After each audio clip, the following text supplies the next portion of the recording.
Good morning, children. Today we'll start with history of English literature. As previously we have done that why did the history of English literature came into existence? Okay, but now we'll do that we have divided this this subject into various periods. Okay, now why the necessity has been emergence that we need to divide a subject into so many periods? Why? Because I'll tell you, not to make the mess of the subject, as English is a huge subject with many writers in it, okay, which came into existence in different centuries. So that is why not to make a subject a very messy one, we need to make the subject divided into different periods. Okay, we ought now to have no difficulty in understanding why the history of English literature is always divided into periods. Why we divide the history of English literature into periods? It is because primarily, as I told you, that there were many writers, so, and with many different kind of works. So in order not to make the subject a clumsy one, we have divided it into different periods according to the emergence of the writers. Now, what is the primarily reason?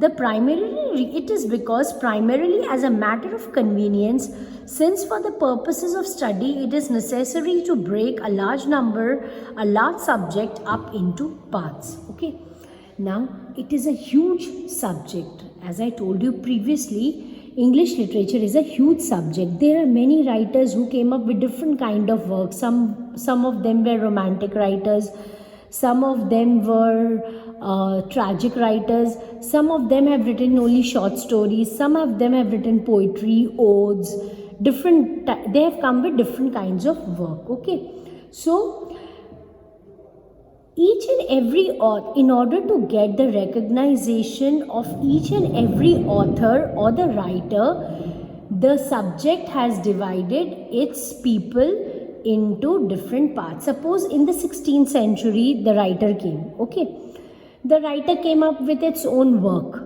Now again in the 17th century, that means entire after 100 years, 1 century is equal to 100 years, that entirely after 100 years again there came a new set of writers. Okay, with those set of writers there again came a new set of work. So it's not that when the others, suppose in the 17th century, when the 17th century writer came into the existence, it's not that the 16th century writers have stopped writing their work. No, they were continuing doing their work.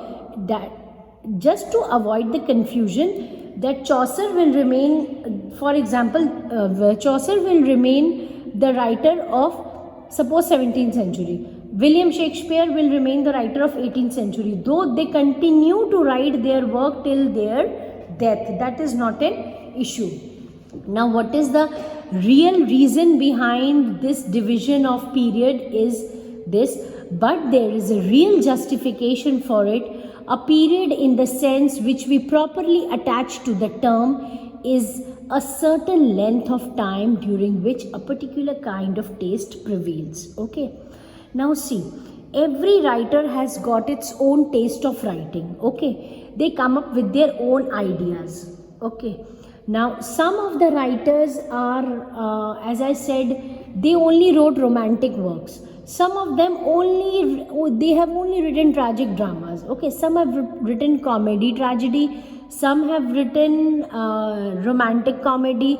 So they have come up with different taste, and the history of the literature of which is therefore marked by various common characteristics of subject matter, thought, tone and style, and each and every writer has got its own way of writing, own way of thinking. They have got their own style and they have got their own content of writing. So we cannot say or we cannot compare the work of one writer with the other, but yes, there had been a common writers where they have written common work in the sense they have come up with the common thought, common tone and common style. We'll continue with the same topic on the next day. Thank you.